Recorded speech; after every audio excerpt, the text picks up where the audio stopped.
বিধাননগরে রাম মন্দির নির্মাণ এমনই ব্যানার পড়ল সল্টলেকের করুণাময়ী সিটি সেন্টার সহ বিভিন্ন জায়গায়। আগামী মার্চ মাসে নির্মাণ কাজ শুরু হবে বলেই দাবি মন্দিরের আয়োজক সঞ্জয় পায়রার। বৃহস্পতিবার দুপুরে সল্টলেকের করুণাময়ী সিটি সেন্টার সহ বিভিন্ন জায়গায় রাম মন্দিরের নির্মাণের ব্যানার পড়ল। আগামী মার্চ মাসের ২৬ তারিখে রামনবমীর দিন মন্দিরের শিলান্যাস হবার দাবি। নিজেকে এই মন্দিরের তৈরির আহ্বায়ক বলে দাবি করেন বিধাননগর বিজেপির প্রাক্তন মণ্ডল সভাপতি সঞ্জয় পায়রা। রাম মন্দিরের পাশাপাশি স্কুল, হাসপাতাল, বৃদ্ধাশ্রম তৈরি হবে বলে দাবি তার।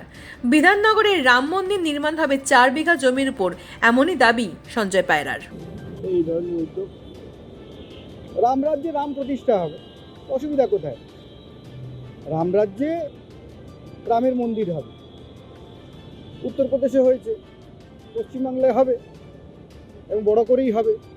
ইতিমধ্যেও অনেকের সাথে যোগাযোগ হয়েছে, সাধু সন্ত সমস্ত লোকের সাথে যোগাযোগ হয়েছে, তারা আগ্রহী। অনেকে জমি দেওয়ার জন্য আগ্রহ প্রকাশ করেছে, অনেকে নির্মাণ সামগ্রী দেওয়ার জন্য ইচ্ছা প্রকাশ করেছে, অনেকে ইট দেবে, রড দেবে, তারা ইচ্ছা প্রকাশ করেছে, একজন মূর্তি দেবে, তারাও আগ্রহ প্রকাশ করেছে। রামের জায়গায় রাম প্রতিষ্ঠা হবে, অসুবিধার কিছু নেই। সুতরাং রাম নিজেই সব ব্যবস্থা করবে। ২৬ নির্বাচনের আগেই এখন দেখছি কোথাও মন্দির, কোথাও মসজিদ। বেআইনিভাবে তো হচ্ছে না, বেআইনিভাবে সরকারি জমি দখল করে বিতর্কিত ধাঁচা তো হচ্ছে না, বাবর হুমায়ুনকে তো আনা হচ্ছে না। রামের রাজত্বে রাম মন্দির প্রতিষ্ঠা হবে সারা বিধাননগর, তারা পশ্চিমবাংলার বুকে, দক্ষিণবঙ্গে বড় করেই হবে, পূর্ব ভারতে বড় করে করবো আমরা। সকলের সহযোগিতা, সকল হবে কোথায় কোথায় হবে জায়গা আছে। আমরা আগামী যে রামনবমী আছে ২৬শে মার্চ বৃহস্পতিবার, সেই বৃহস্পতিবার দিন আমরা এর শিলান্যাস, ভূমি পূজন সবই করব, দেখতে পাবেন, অসুবিধা নেই। এবং যারা হিন্দু সনাতনী আছে সকলকে বলবো এগিয়ে আসার জন্য। রাম মন্দির প্রতিষ্ঠা হবে, সকলকে সাহায্য করার জন্য, সহযোগিতা করার জন্য। এবং যে বা যারা এই রাম মন্দির করতে গিয়ে বাধা দান করবে, অসুবিধা করবে, তাহলে তারা বুঝতে হবে তারা হিন্দু বিরোধী, তারা সনাতন বিরোধী, তাদেরকে বুঝতে হবে, সেটাও আমরা বুঝবো।